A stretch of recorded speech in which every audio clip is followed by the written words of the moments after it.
తాళముల Tandava కేళి తత్పర Gauri Manjula శింజిని చతుల Lasya వినోదవ Shankara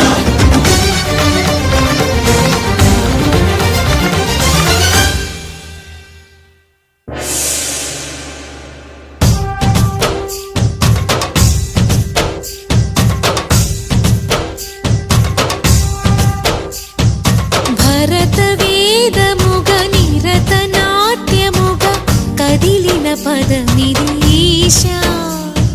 శివని వేదనగా Avani వేదనగా